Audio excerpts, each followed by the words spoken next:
It's much broader than that.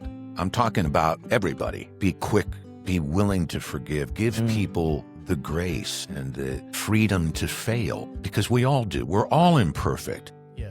Not just some of us. And so when I say be quick to forgive, I mean the people that it would be easy to not forgive. That's easier said than done. But again, that's something that, that I would say that if looking back on it, if my grandchildren were to, wonder what Grandpa thought, it would love and the ability to love others and love Christ.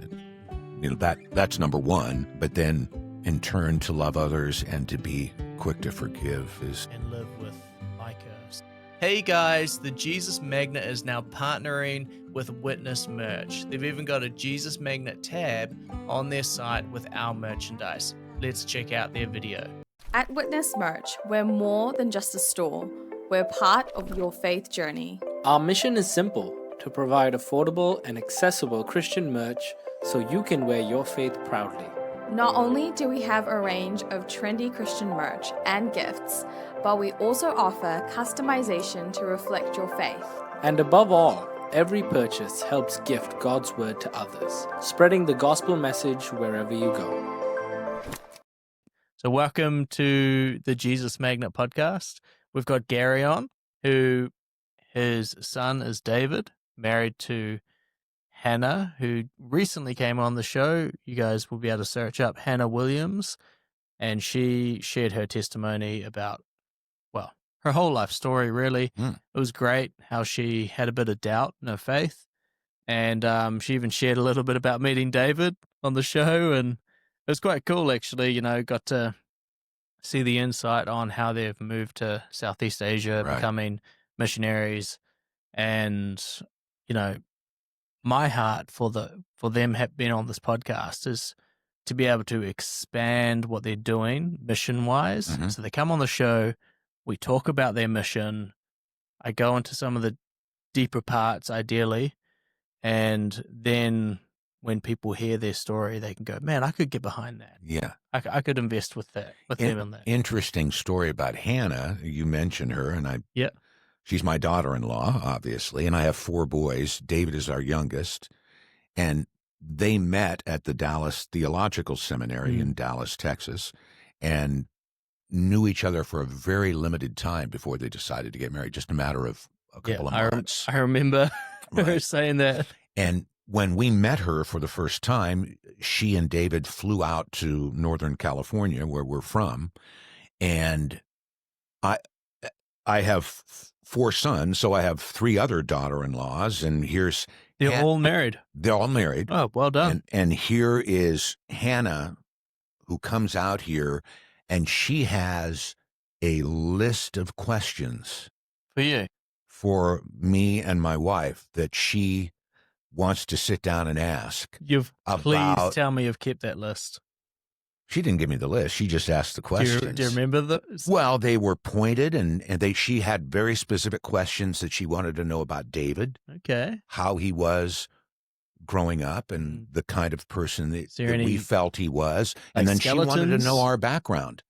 I said to her, Hannah, you are really doing your due diligence. Wow. Yeah, she should get into real estate. But I admired her for it. She took this potential marriage situation very, very seriously, and she wanted to do should. Yes. Yeah. So fair enough. And I appreciated it. It's nice to see, isn't it? Because today people meet, fall in love, and 5 minutes later they're married, and they haven't, like you said, due diligence. Right. You should be doing your due diligence. Right. And because this is do I want to call my wife an investment? But I suppose the biggest investment you're ever going to make. And it's either going to make you or break you. So yeah, you kind of want to get it right the first time. Want to get it right the first time. And I had people, because they were married or they were engaged just a few months after they met. And I had people say to me, hey, Gary, they've just met. They've got they're pressing things a little too quickly. And I said to them, I don't have a leg to stand on. I would never.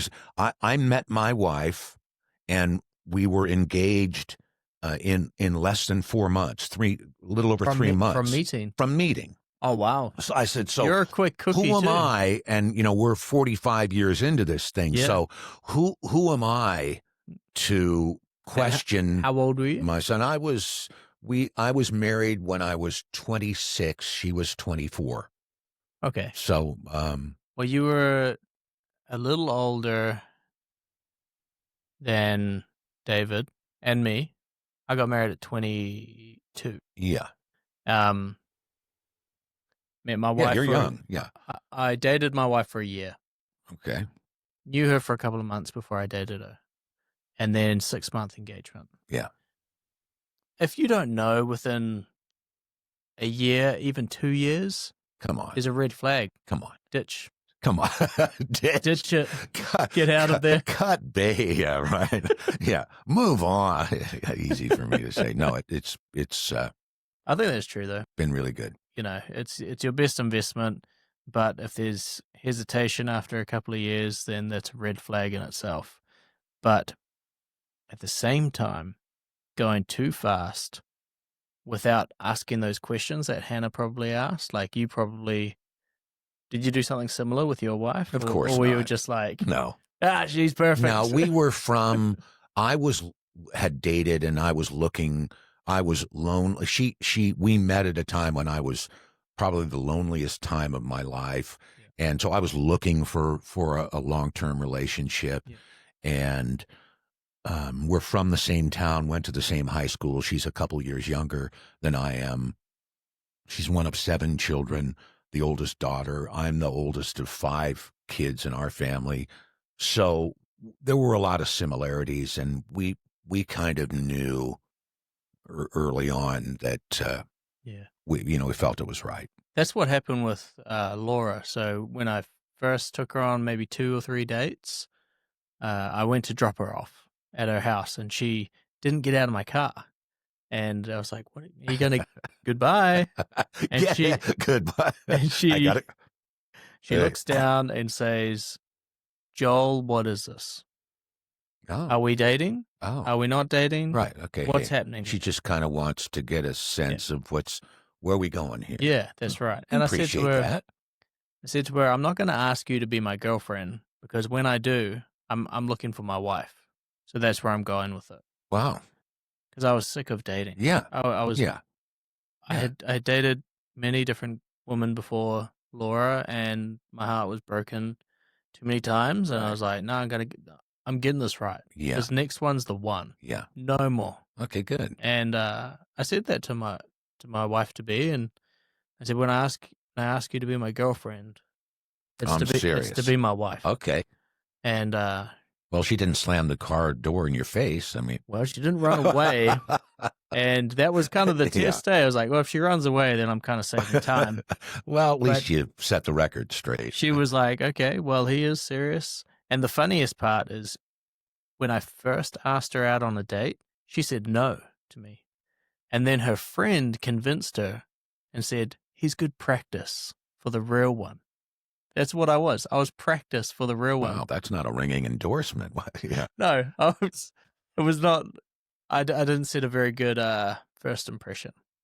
But at the end of the day, I ended up being Laura's first and only boyfriend and husband, first and only.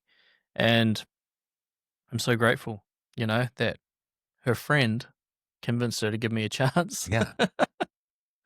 But yeah, here we are, almost 10 years later. Good. And yeah, it's great. But let's get to your story. Okay. So, Gary, you are from the States. Yes. And you said you're one of 5. Yes, I'm the oldest of 5. 4 boys and a girl. My youngest siblings are a twin boy and girl. Oh, cool.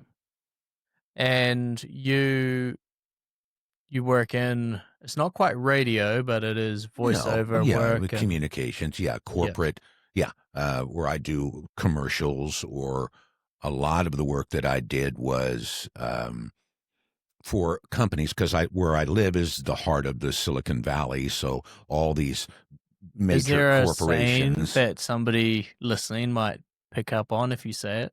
and they're like, "Oh, I know that voice. Like, this is Blockbuster Video." Well, I mean, I did a couple of things for Doritos. Oh, really? Doritos. We did it was a funny commercial years ago. Wow. That the bigger the name or the wider the commercial plays, the more you get paid. Right. Yeah. If it's a local commercial that only plays in the San Francisco Bay Area, you get paid a certain amount. But if it plays in San Francisco and Los Angeles, you make more. And if it's a national commercial, is it residual yes, income? You get some. So depending on if it's a union thing, yes, you can get paid initially for the initial session, and then for every 13 weeks there's a residual thing. I was on a television program years ago. And I still get residual. It's one of the only times I was ever on just my voice. And you get residual checks. And every time it airs. And the funny thing was that it initially got paid once. And then every 13 weeks you would get another one. And the check was fairly decent. But it's a sliding scale as time goes on. So now when I go out to the mailbox and I go, oh, I've got a check here. And I joke with my wife and say, honey, I just got a check from AFTRA for this the job that I did 30 years ago. Great. What do you want to do? Well, let's go. I'll buy you half a latte, because it was for like $4.13. It was a lot back then. Now it's next to nothing. But that's brilliant. Anyway, yeah. So, but those things pay. I think that's a long-winded way of saying some of my work was commercial driven. Most of the work that I did was more corporate, doing video. A lot of companies did video tape stuff about their company, right, or how to train, a lot of training related stuff, especially now on the web.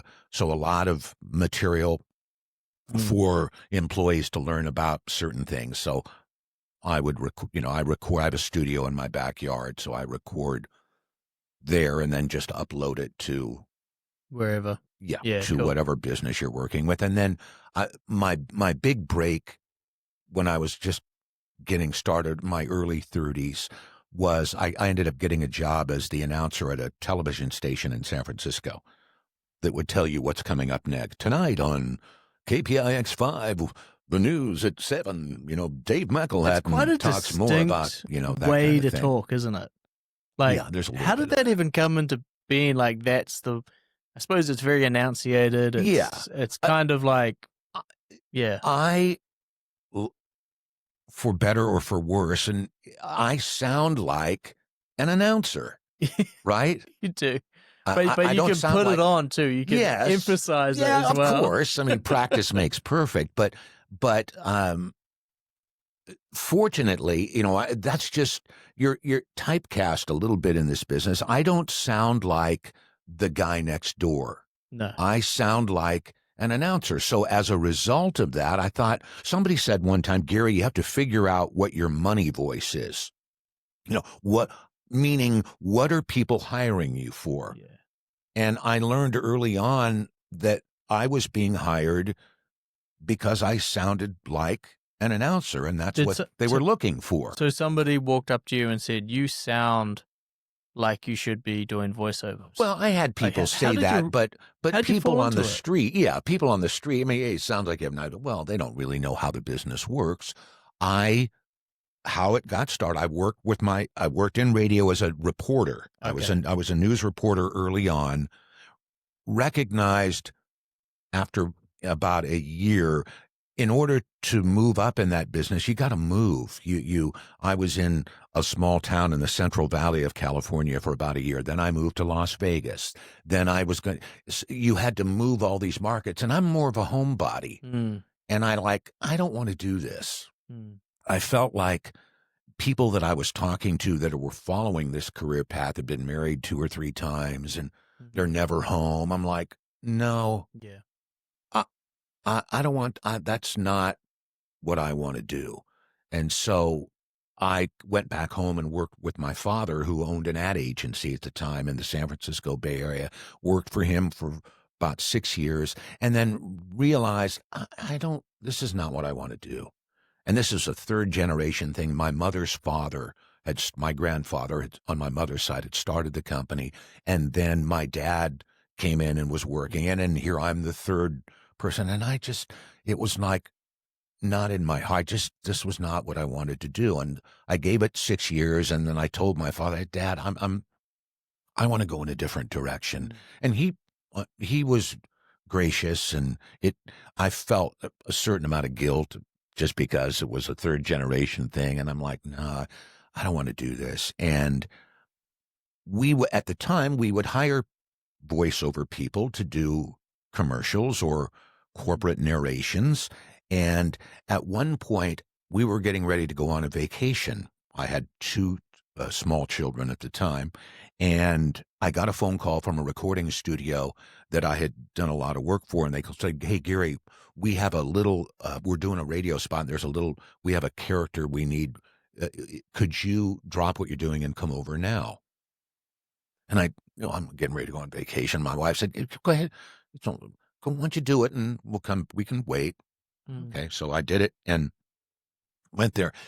The guy who had the main part in the commercial pulled me aside, and he was older at the time. I was probably in my early 30s. He was probably 60, and one of the leading voiceover guys in the San Francisco Bay Area.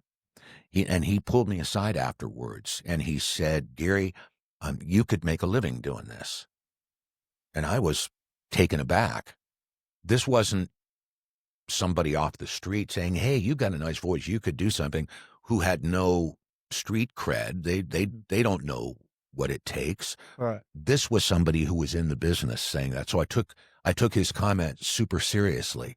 And when we went on vacation for a week or so, it's all I could think about was, wow, that's interesting. So when we got back home, I had some demo tape, some things that I had done over the years.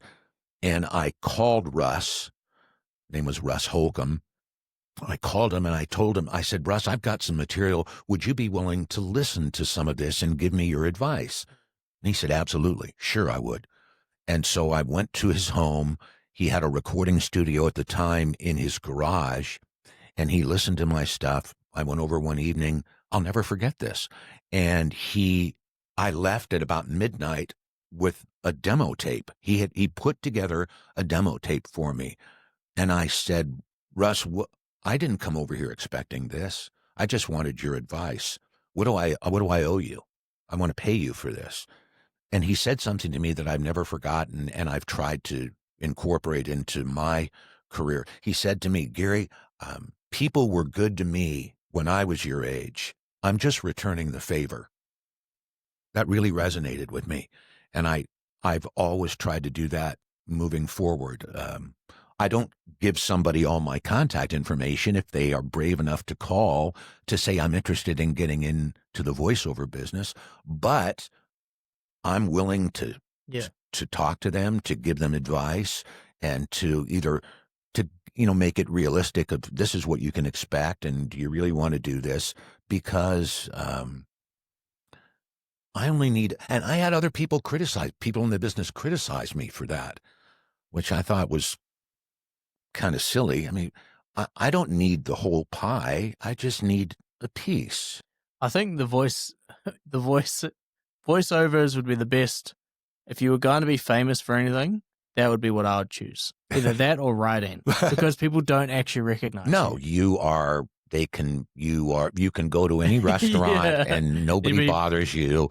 Unless you're James Earl Jones and you start speaking and you're like, oh, I know that voice. Right, way I recognize this. And the beauty of it is if you get on a roll in this business, you can, get paid like a doctor or a lawyer. You can make a lot of money if you...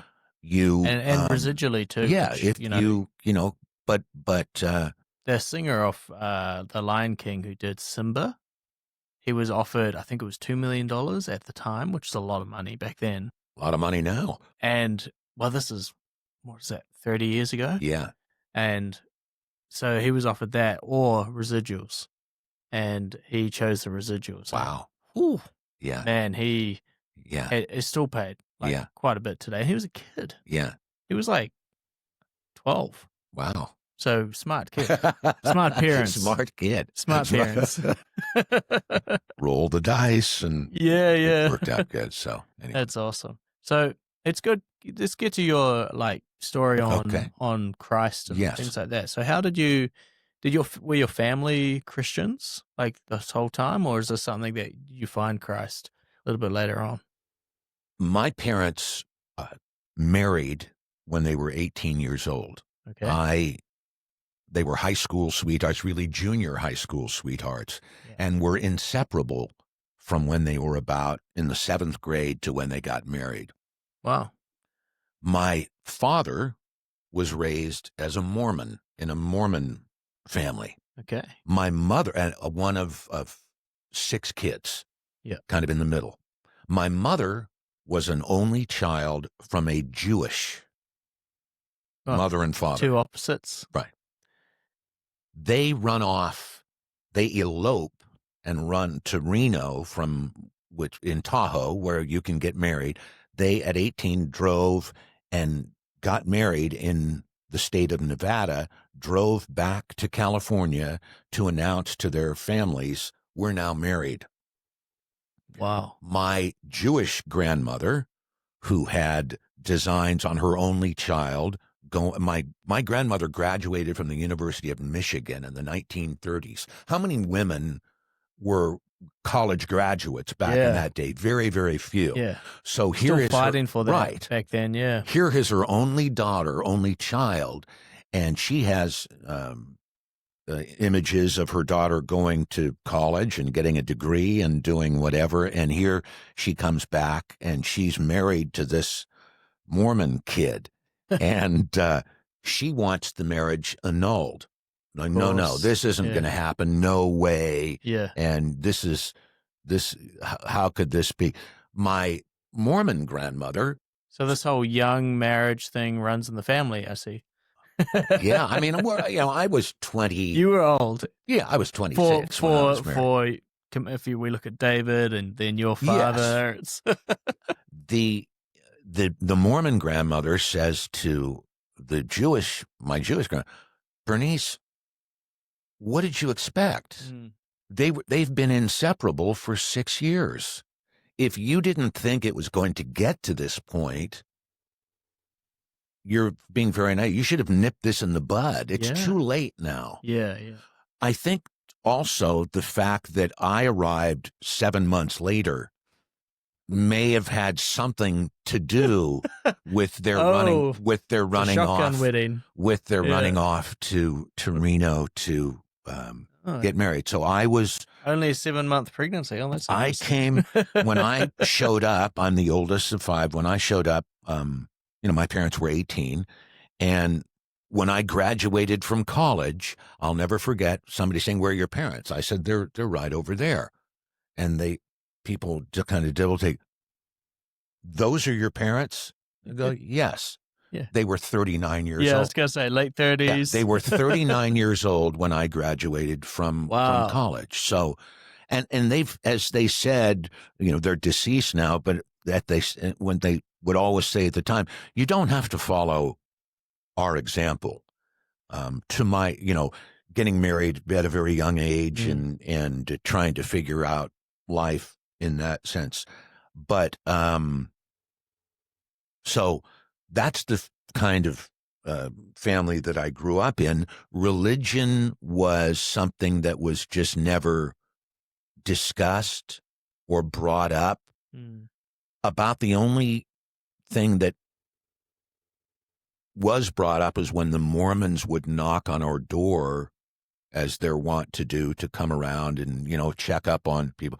It completely irritated my mother, who was, she did not like it. And so I think my mom probably had kind of a negative impression of what, quote, religion was, because religion wasn't really anything that was discussed or brought up in our family. We never really talked about it. And It was only after then I met my wife. Let me back up a little bit. I guess my attitude when I was growing up, when I was a teenager, was, hey, religious thing. I don't really need that. My impression was it was for people that had issues. Hey, I'm a But popular your dad's a Mormon and your mom's a Jewish. Right. Did you go to Mormon church? No, didn't go to any. Just nothing. My father didn't agree with many of the tenets of the Mormon church at the time. Okay. At the time, African Americans were not able to be a part of it. The whole thing about marrying more than one woman. My father was they call a Jack Mormon. He did not practice it. My grandmother was very devout. My grandfather on the Mormon side really didn't get involved, but my grandmother was very devout in the Mormon faith, as was a couple of my dad's siblings, some of my dad's. And my father was not involved, nor was my mother. We never went to Jewish temple or never stepped foot in a Mormon church. I see. Nothing. It was just not discussed and not really a part of our lives growing up. So what was your view on religion? Yeah, my sense was it was something that if somebody needed, if they needed support from something. My attitude was, I'm a good student. I'm a popular in school. I have a good personality. I've got a girlfriend. I'm healthy. My parents were incredibly loving.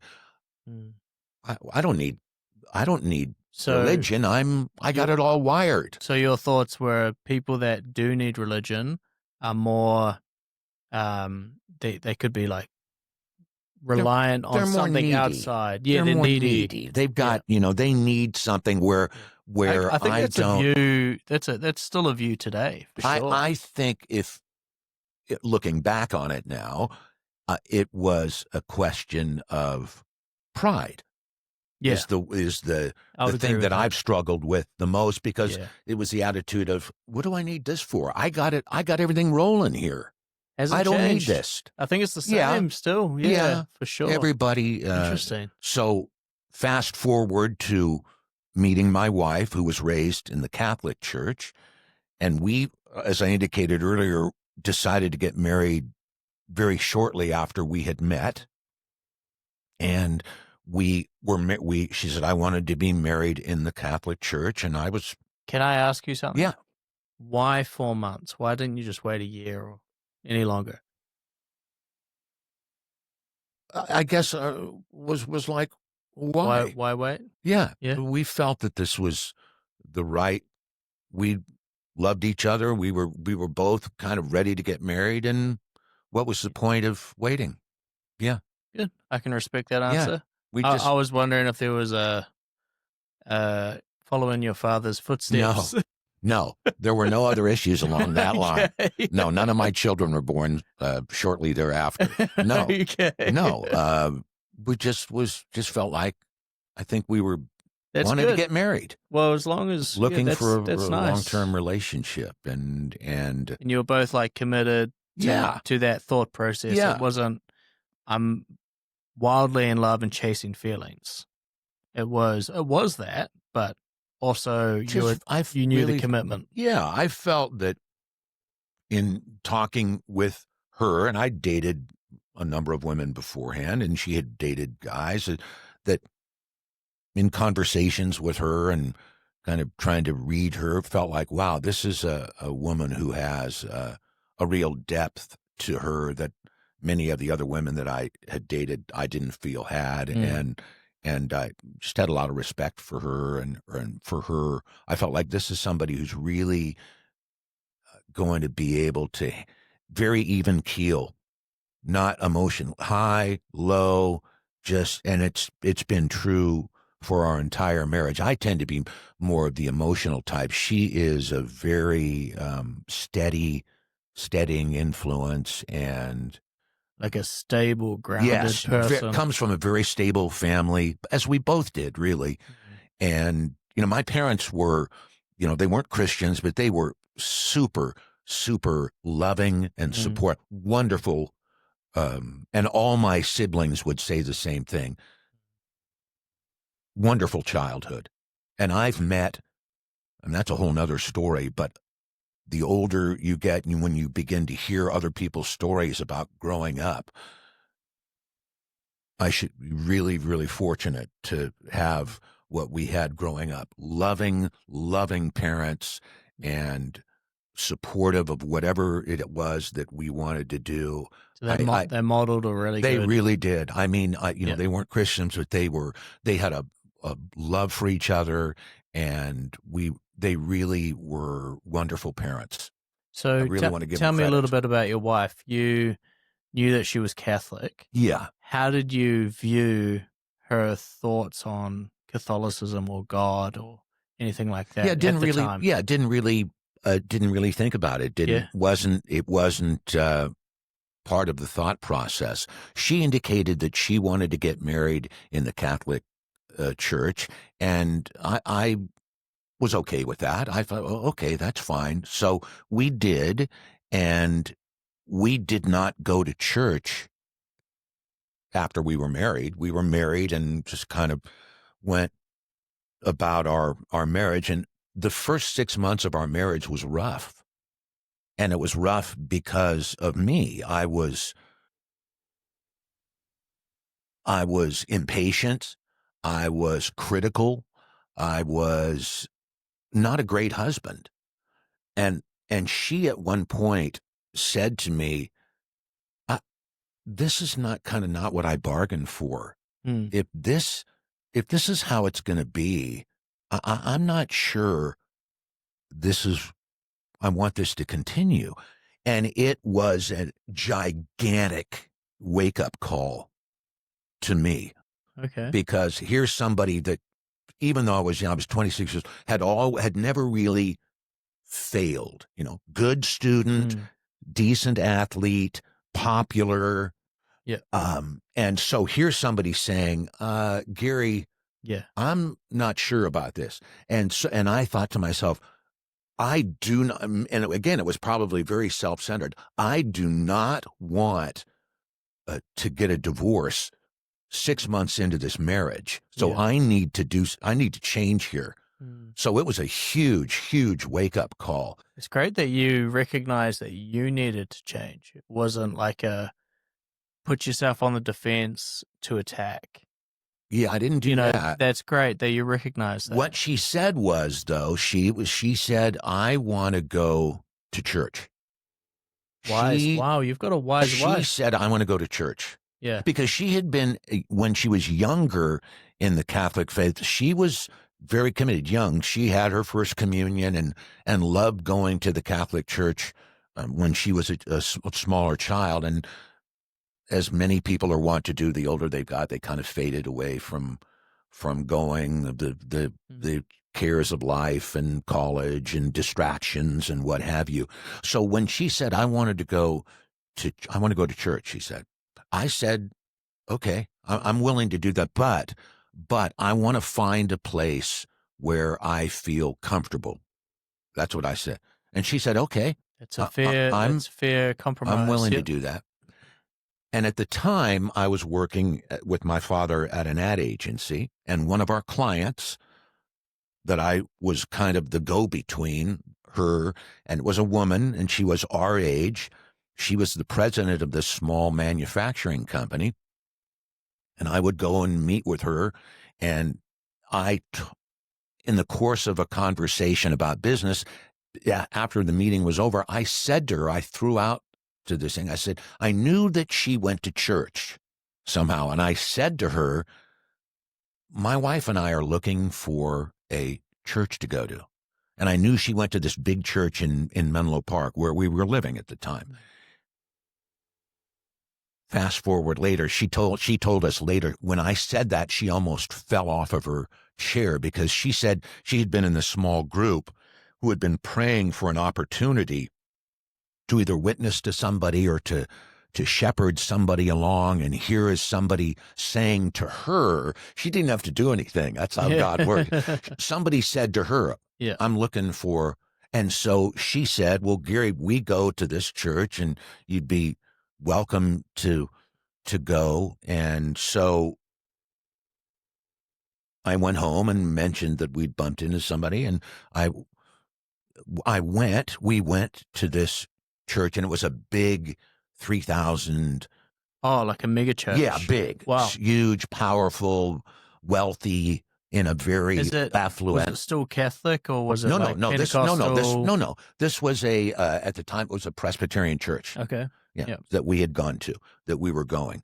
And so we went, and I liked it. It was good, but I didn't know what was involved in it. I just thought, okay, this is a good way for me to kind of mend my marriage a little bit. She's going to be happy because we're going to church. I don't know what that meant. You're not fully wrong in that thinking either. It's kind of a byproduct of developing a relationship with Christ. Is the flow overflows from you to your marriage. Yes. So you're not wrong in that thinking, but it's not the primary. No, but I didn't know. I didn't know what it meant to go to a church and go to be a Christian. I just thought, okay, we're going to go here. Hey, I like the message. I can relate to some of what because much of what he was talking about related to the world and being a good person, and okay, yeah, and she liked it, and I thought, okay, well, I didn't know that there's more to it than that. There's a commitment involved. So you didn't live in a stance of, I'm not sure if I fully even believe all this, or were you actually quite open at that age? I was open to it. Yeah, interesting. But I didn't.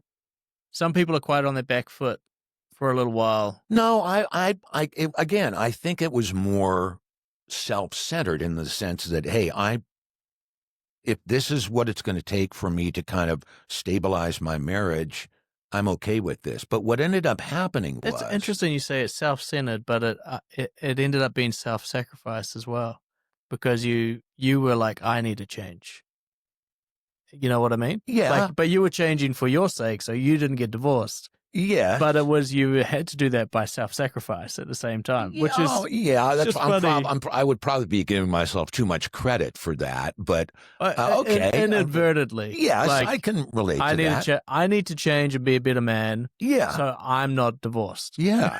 But it's still self-sacrifice. So what it was for a self-centered way. But yeah, so what ended up happening is we started going and we were consistent, and then one Sunday, one of the younger pastors at the time is giving the message. Right. And he is a few years older. I'm at the time 26, maybe 27, 28. He's probably in his early 30s. And he's giving this message, and he's a big, strapping, muscular, manly man. Yeah. And he's giving this sermon, and he's talking about when he was in summer camp one summer, he was out in a river where they had the summer camp by the river. And he's out in the river, and he's the biggest, strongest kid at this whole camp.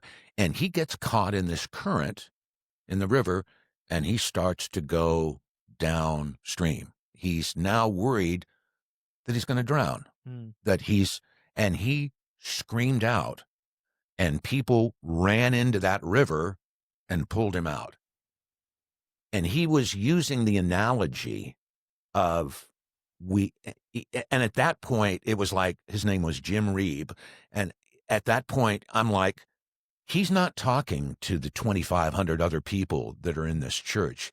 He is talking to Gary Williams. He's talking to me.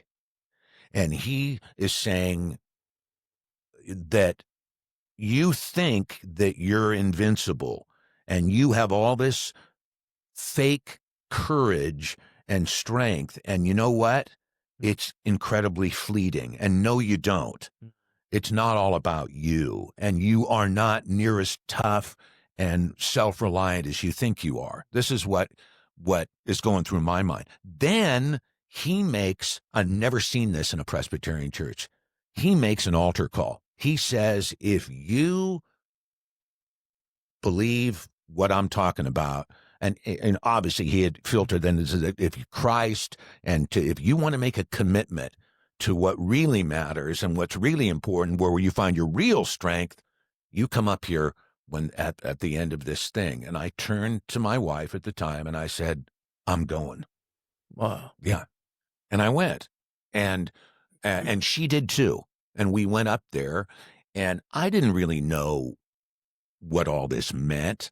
All I knew was he was talking to me, and I'm answering the call, and I did. And they said at the time, you're making a life-changing commitment here, and you need to know more about what this is. And there are going to be people that we're going to introduce you to over here that are going to pray for you. And we're going to go in, okay, I'm going to do this.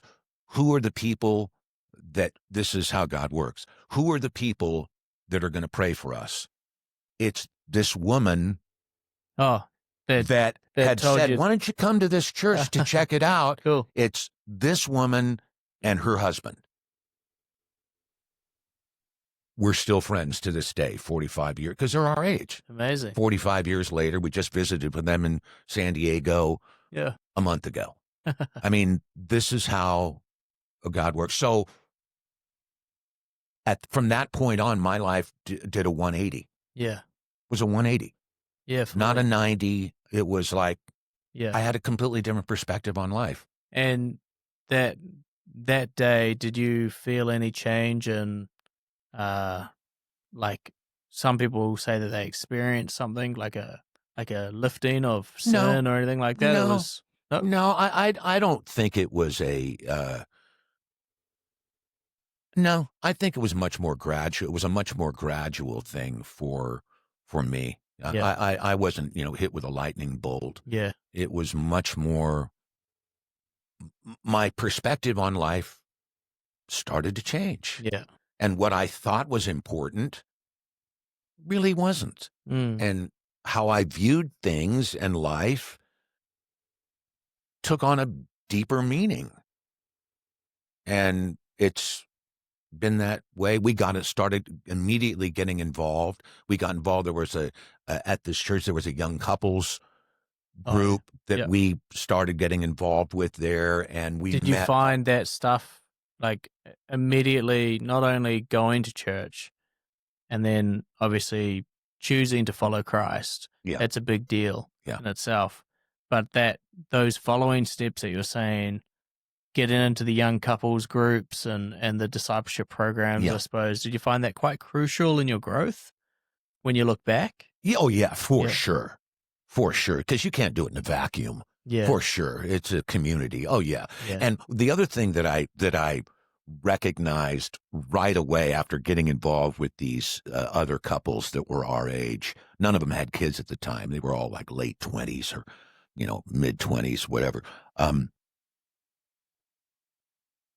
My perception of what a Christian was kind of shattered. I mean, I thought, holier than thou. Oh, yeah. Very. Especially with a Catholic wife. Just, I recognized immediately they're from, like everybody else, from all walks of, from blue collar people to attorneys and doctors to, ran the gamut, and they had the same issues everybody else. It was super refreshing. It was like, you know what? It's changed, but not really. They just had a common core belief. That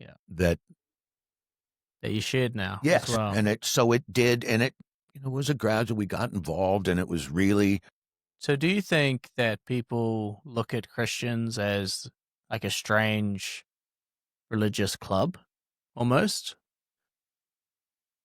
Because you were saying like, oh, they're like you and me. Like they're not so weird. I guess it's.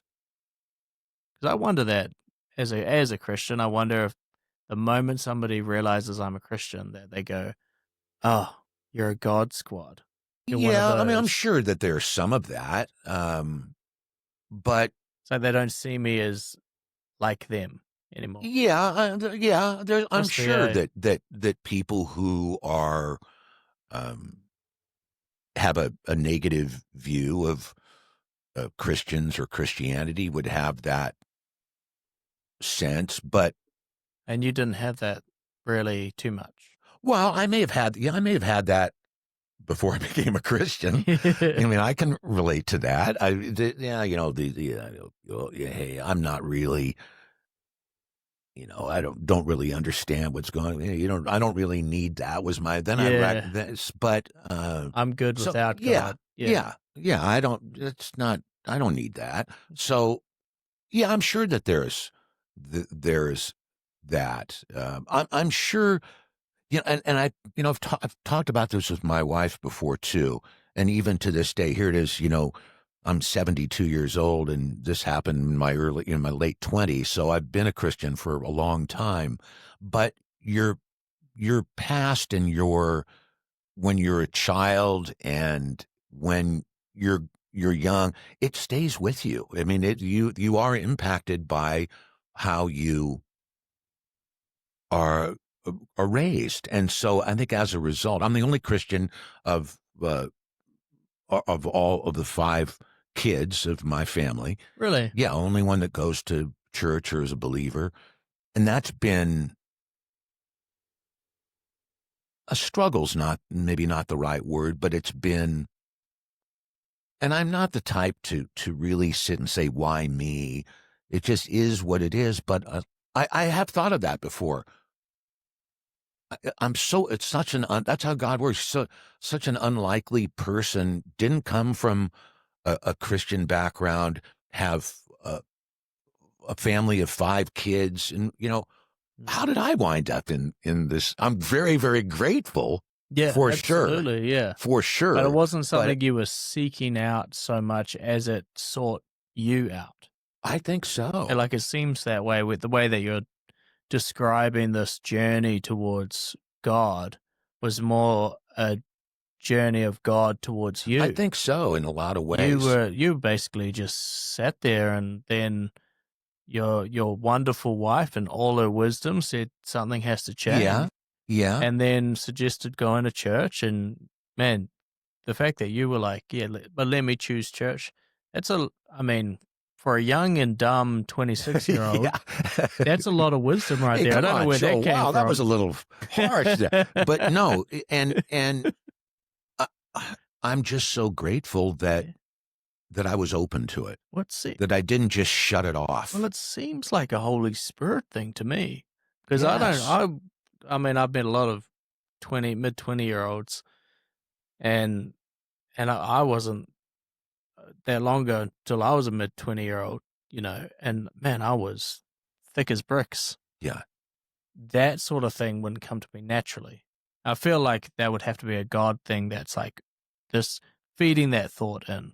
This is actually this is how it's going to work. Yeah. It seems to be like that when you say something like that.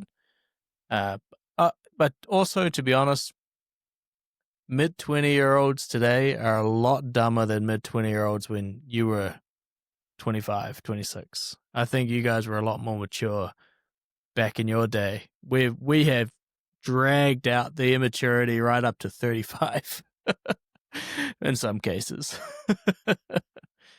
But no, I think that's great how God he really reeled you in a really unique way. Yeah,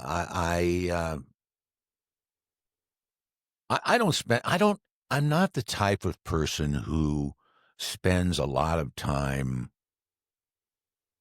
looking backwards. Yeah. I'm not a what if or if only. That's not to say I don't have regrets, because anybody, and I hear some of these people in interviews say, oh, do you have any regrets? I have no regrets. If you don't have any regrets in life, you are the most unself-examined person living on this planet. How can everybody has regrets? Absolutely. Come on. Yeah. So when I hear that, stop it. But I think about moving forward rather than, because I can't change the past. I can learn from it. Yeah. So I don't struggle that way about now. Do I wish maybe I had done things over again? Of course, but what have you found what am I going to do next? What have you found has been the most crucial part with your marriage when it comes to now, like being a Christian?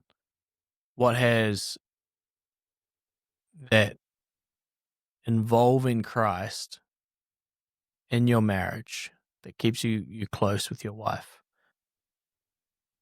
Is it like always going to church on a Sunday? Is it praying together? Is it, anything like that has Christ centered in there that has really affected your marriage for the better? I think the main thing is that, like I indicated before, when I became a Christian, my perspective changed. And so now with my wife, we have an eternal perspective. So we don't, it's much bigger than what's happening here. It's so that is number one, is that now we have a much broader perspective than we had before.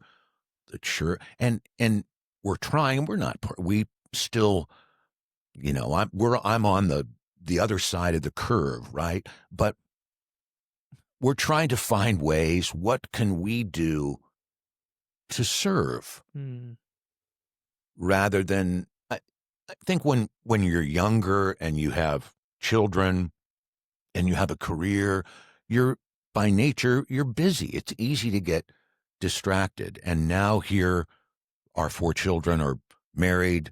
We have grandchildren. I'm, for the most part, retired. I still do a little bit of work, but not a ton. So we have time on our hands. And the question is, what are we going to do with the time that we have left? Are we going to just travel the world and be self-indulgent? Or are we going to do something to, now that we have the time, to give back or to do something in a service sense? And so that's what we're trying to do now. We're involved in the church that we go to in leadership roles, and trying to, we're working on a prayer ministry. We're kind of heading that up with a group that prays for our services. We do that once a month in a small group. And then to put together a prayer group that prays for people who at the end of the service have prayer needs. But so to do that, because there's a huge need for prayer, and then also equipping people to become prayer leaders. It's not enough to just, and you're setting yourself up for failure. And for people who are going to be used by God as people who will, other people who have prayer needs, go to them, you better be somewhat trained into how to handle what's going to be coming your way. It's not enough to just be a believer, I think. What do you mean by that? Well, I mean that when people come up to you with prayer requests, oftentimes they're bearing their souls to you. And how you pray with them can be a big influence on whatever. So I think we have a kind of on our heart to kind of equip the people that are going to be listening and being praying for others and standing in the gap. How are we going to do that? And I don't think you go in unprepared. You need to go in with a sense of, if somebody's praying for this, how do we do that? We're not trained counselors. That's not what we're doing. But how are we going to lift them up to maximize our prayer time with those people? So we're just in the process of getting that rolling now. Have you found prayer in your own life as you've gotten older with your wife, that it's become more prioritized as you've carried on? Like when the kids start leaving home, and like now you got a son that's a missionary, Right. Since I've become a father, which is only like a year and a half ago, I bought a Bible and I've written his name in it. and it's got margins where I can write notes, and so it's his Bible, and I am going through the whole thing. Actually, Hannah helped me print off some.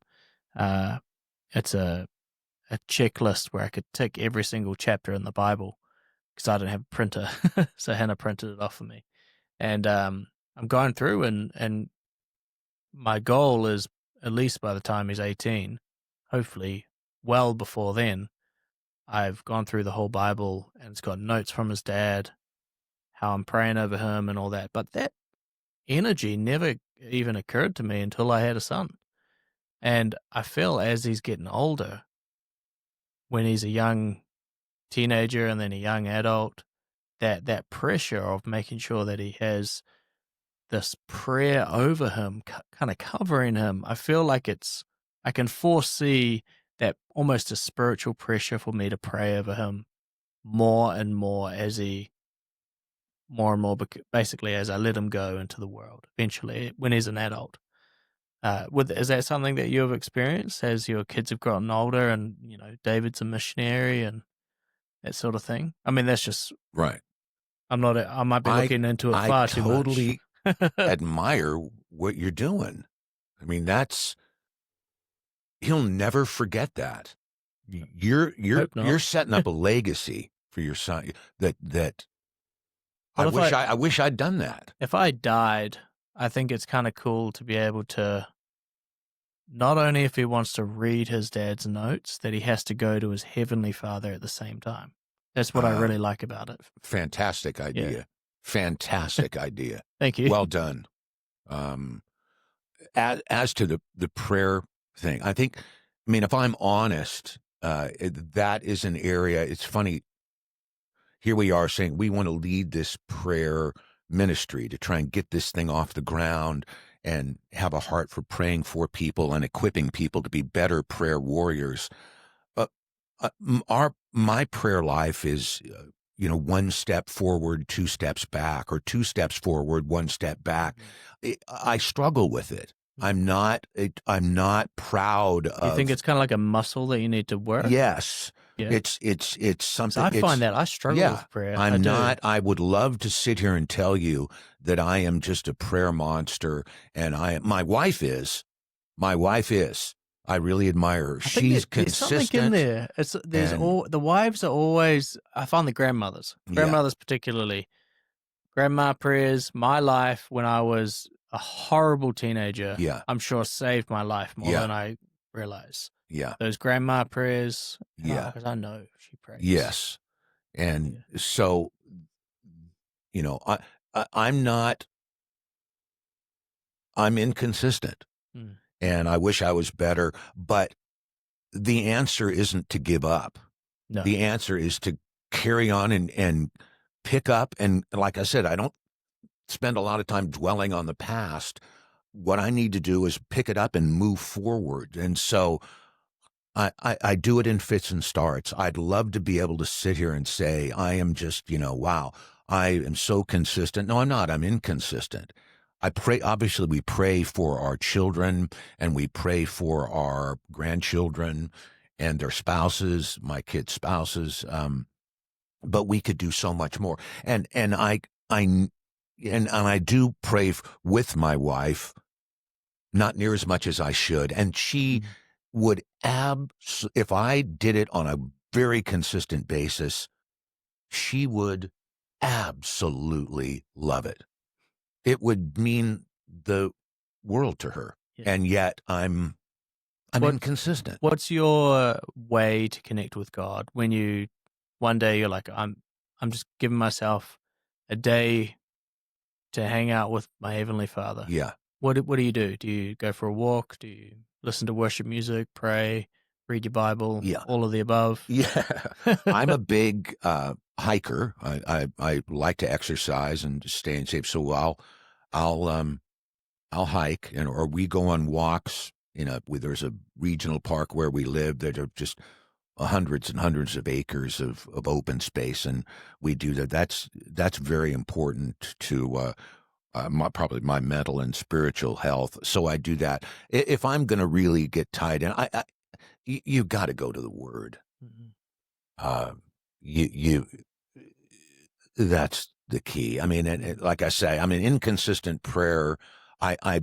Again, even with the Bible, I go in spurts where I'll be very consistent over a daily basis of that's what I try and do in the morning, read and do it. And then I'll do some devotionals or books that I enjoy. I don't know why this just came to mind.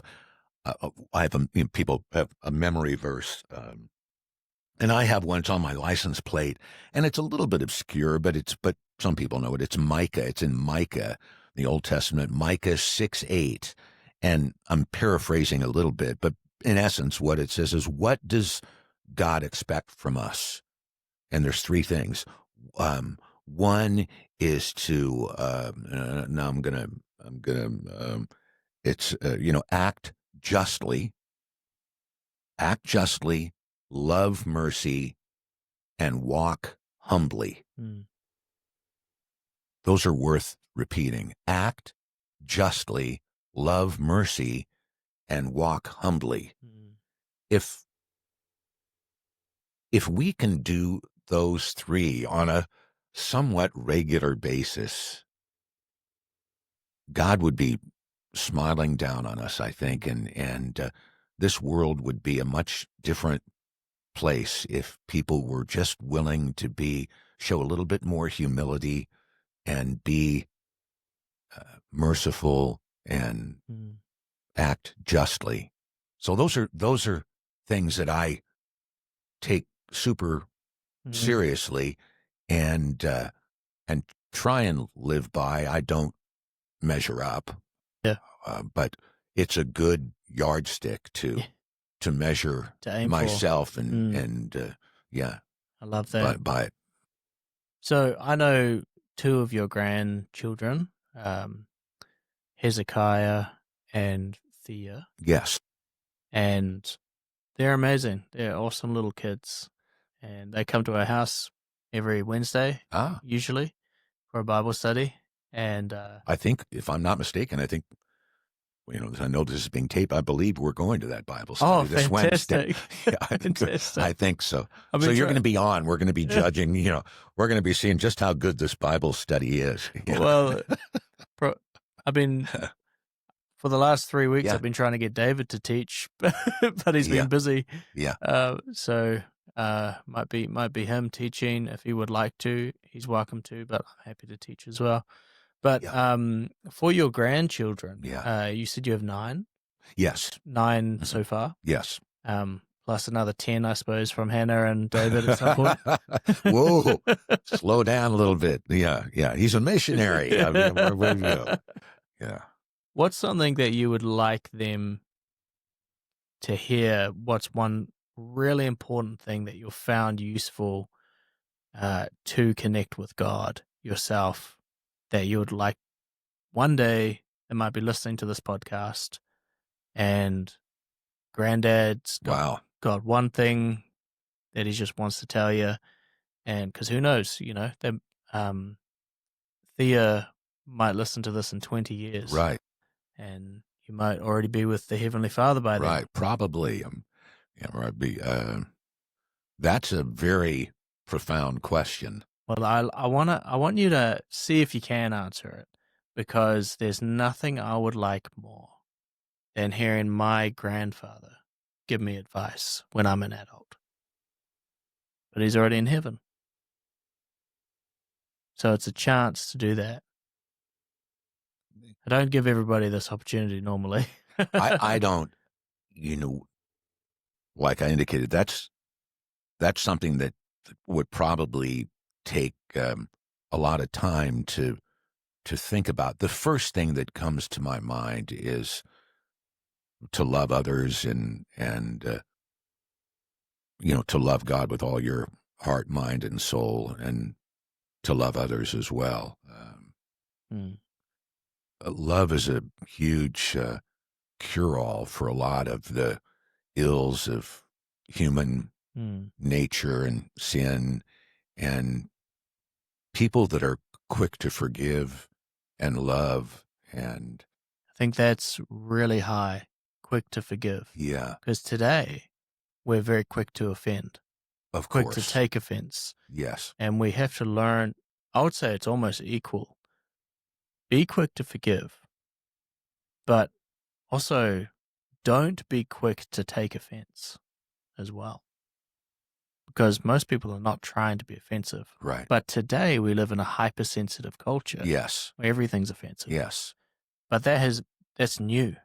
That wasn't back in your day. It wasn't, you could joke around with your Right. friends and they wouldn't get offended. Right.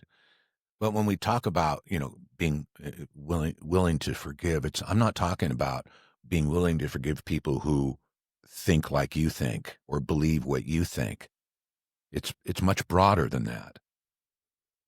I'm talking about everybody. Yes. Be quick, be willing to forgive, give Mm. people the grace and the freedom to fail, because we all do. We're all imperfect. Yeah. Not just some of us. And so when I say be quick to forgive, I mean the people that it would be easy to not forgive. That's easier said than done, but again, that's something that that I would say that if looking back on it, if my grandchildren were to wonder what a grandpa thought, it would love and the ability to love others and love Christ. That's number one, but then in turn to love others and to be quick to forgive is And live with Micah 6:8 is well done. That's a really good Yeah. scripture. I like that. Yeah. Yeah. And you say it's a bumper sticker? No, I don't have a bumper sticker. It's on the license plate. I don't know if they have it, where you're in New Zealand. There's a case around a metal thing that the license plate fits into, right, okay. on the car. So Yeah. up at the top it says Micah 6:8. I don't think it says anything at the bottom. So they have to go. They have to go find it. They have to go to Micah 6:8 to know what that means. The other thing why it's good to have that on your car is that you have some responsibility. I feel a little bit of guilt if I'm yelling at people or honking when I'm in traffic with a Bible verse on the back of my car. It puts you back in check, and you're like, yeah, it's like, okay, I need to be at least a little bit on my best behavior. To kind of walk the walk. Love mercy. Yes. You love mercy. Yes. Act justly, love mercy, and show a little bit of humility. Yeah. I think that's probably on there for me as rather than for others. Yeah. Yeah, that's awesome. Yeah. I like it. I mean, to be honest, the bumper, Thea, she's never going to get a license, man. There'll be self-driving cars by the time. That's true. I have seen a few Teslas. We're here in Thailand, obviously visiting. Yeah, but Thailand might be I've seen a couple story. of Teslas. Yeah. Teslas. Yeah, a Tesla. Yeah. I think our generation was the last ones to drive manuals properly. They're stick. Do you know how to drive a stick? Yep. Yeah. Yep. As do I. I'm actually half wanting to just get a manual car just because half the people wouldn't be able to steal it from me. That's true. Good luck trying to find one. Yeah, that's right. Yeah, you just can't find them these days, but they're so much fun to drive. Oh, yeah. But yeah, then, my son, Zion, he's not gonna, I don't think he will ever. He'll probably have a jetpack, and, that's how you're going to be don't worry about traffic. There'll be traffic in the sky. That's right. There used to be a program in the United States years ago by then. called the Jetsons that was set in the space age. The cartoon. Yes. Yeah, and now it's like you're watching and thinking, boy, what are you talking about? There's a screen where you can actually see somebody that you're talking to. I find it totally space age. Of course, that's what an iPhone is now, right? Yeah, that's right.